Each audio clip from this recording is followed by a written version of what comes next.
Bom dia a todos, tudo bom, queridos? Como é que vocês estão? Vocês estão bem? Bom, na nossa aula de hoje nós vamos dar início, tá? Ao nosso conteúdo do mês. Semana passada nós falamos sobre as células, não é isso? Que é a menor parte, tá? Nós falamos sobre as células. Hoje nós vamos falar sobre os tecidos, certo? Bom, o que são os tecidos, né? O que é um tecido? A gente já viu que a célula, né, ela é a menor parte e o agrupamento, o conjunto de células com a mesma função, elas formam um tecido, certo? O que é o tecido? O que são os tecidos, então?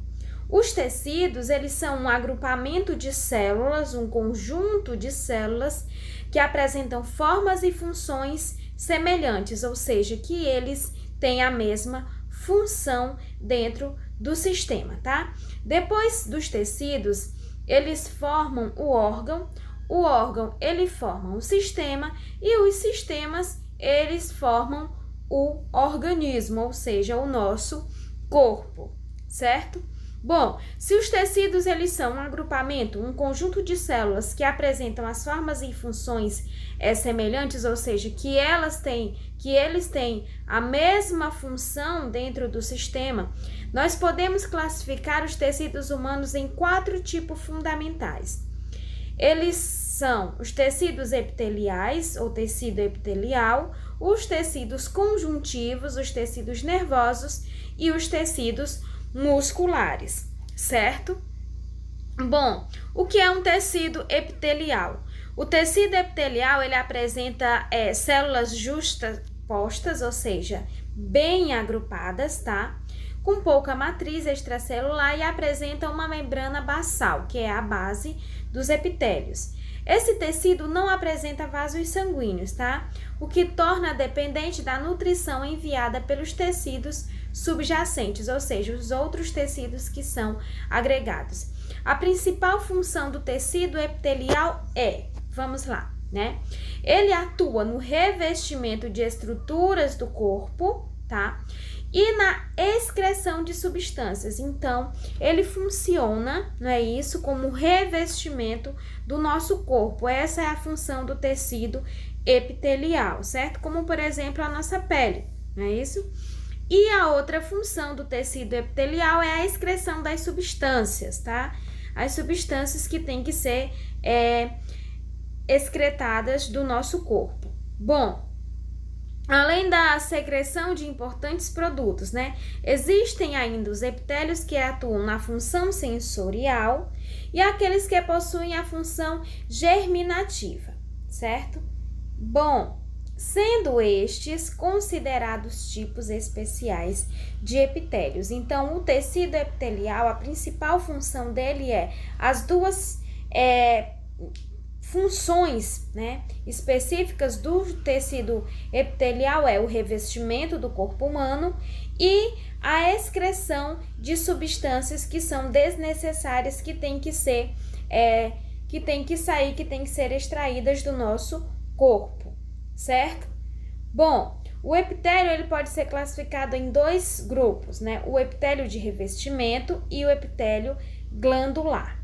Essa classificação, ela baseia-se na função de cada tipo de tecido, tá? Ou seja, a função de revestimento e da produção de substâncias, né? Vale lembrar que existem epitélios de revestimento, né? E o epitélio que secretam, que expulsam as substâncias do nosso corpo, né? Por exemplo, os tecidos que estão presentes no nosso estômago, tá? Que são responsáveis por excretar as substâncias que não nos são necessárias. Bom, o tecido epitelial glandular, né, ele é responsável por formar as glândulas, né, as quais elas podem ser classificadas em exócrinas e endócrinas, né? As glândulas exócrinas, elas eliminam sua secreção na superfície do corpo ou nas cavidades, por exemplo, o suor, né? E a lágrima, tá? A saliva certo?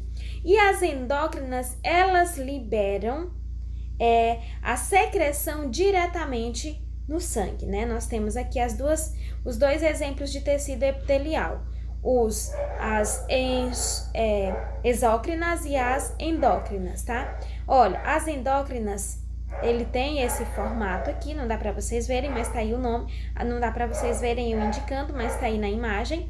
E a glândula exócrina, não é isso? Que são as responsáveis por expelir as secreções, tá? Então, funciona dessa maneira.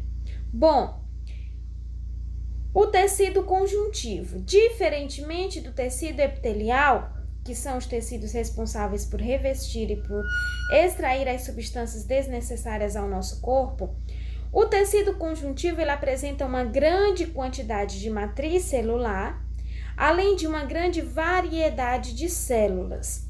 Sua função é variada, né, relacionando-se, por exemplo, com o preenchimento, o armazenamento de gordura, a cicatrização, a defesa do organismo e o transporte de substâncias e sustentação do nosso corpo, certo?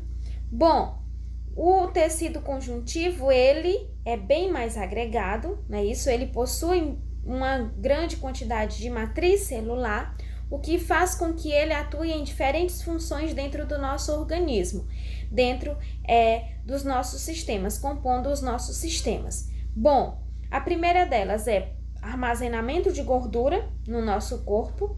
O que mais? O tecido conjuntivo, ele também é responsável pela cicatrização do nosso corpo, não é isso? Por ele conter uma grande quantidade de matriz celular, então ele é responsável, digamos assim, pela regeneração do nosso corpo, né? Ele é responsável pela regeneração do nosso corpo, como por exemplo, quando a gente se fere, o tecido conjuntivo ele é responsável por cicatrizar aquele ferimento. Uma outra função do tecido conjuntivo, defesas do organismo, também é responsável pelo transporte de substâncias necessárias à manutenção do nosso corpo e também ele é responsável pela sustentação do nosso corpo, não é isso? Pela sustentação da nossa pele, por exemplo. Então, o tecido conjuntivo ele exerce essas funções dentro do nosso organismo. Eu coloquei uma imagem aqui de um tecido conjuntivo, certo? Bom, levando em consideração as diferentes estruturas celulares, né, e a matriz extracelular, o tecido conjuntivo ele pode ser classificado em tipos diferentes. Nós temos o tecido conjuntivo, né, propriamente dito, e o tecido adiposo, o tecido cartilaginoso, o tecido ósseo e o tecido sanguíneo, não é isso? O tecido conjuntivo sanguíneo. Então, aí, como vocês podem ter, por exemplo, o tecido adiposo, que ele é responsável, não é isso? Pelo armazenamento de gorduras, né? O cartilaginoso, ele é responsável pelas cartilagens. O ósseo, né? A regeneração dos ossos. Quando a gente quebra um osso, então,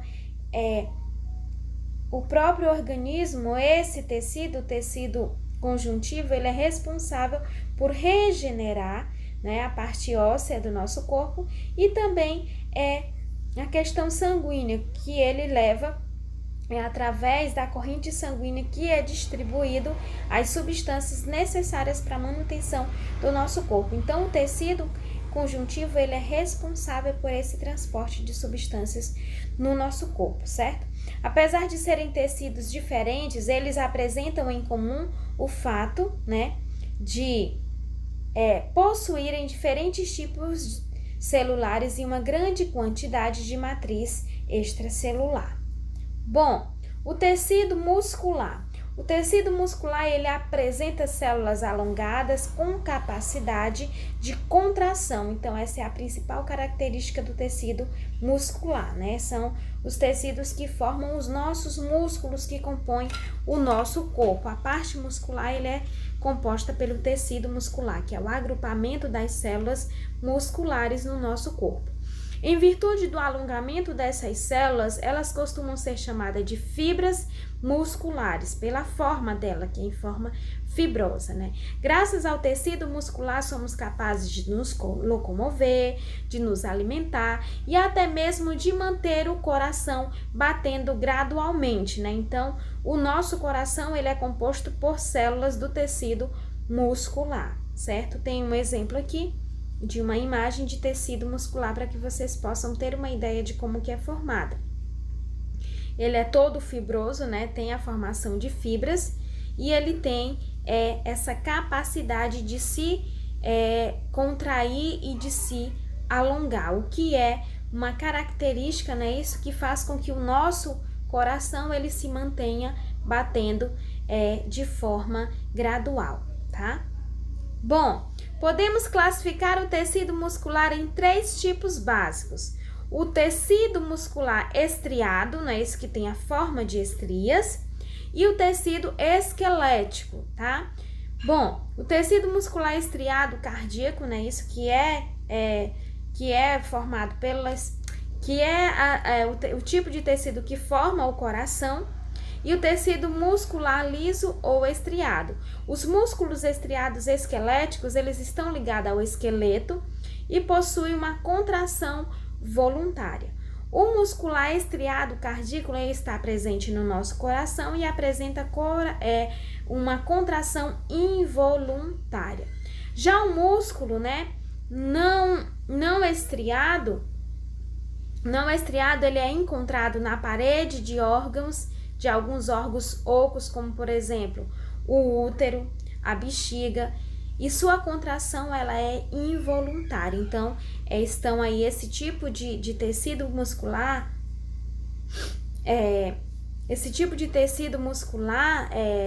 não estriado, ele está presente principalmente na parede do útero, na bexiga, tá? E sua contração é involuntária. Bom, o tecido nervoso. O tecido nervoso forma uma grande rede de organismos, deixa eu baixar aqui, permitindo a comunicação entre todas as partes do nosso corpo, tá? O tecido nervoso ele é responsável pelas nossas funções neurais, né? No nosso sistema nervoso. Bom, é por meio desse tecido que se torna possível a percepção do meio interno e também do meio externo. Aprendizagem, sensações de dor, criatividade, memórias, contração muscular, entre outras ações, só são possíveis graças a esse tecido nervoso. Então, o conjunto de células, né, que formam os tecidos nervosos, ou seja, os tecidos que compõem o nosso cérebro, né, esses nossos neurônios, eles são responsáveis pelo quê?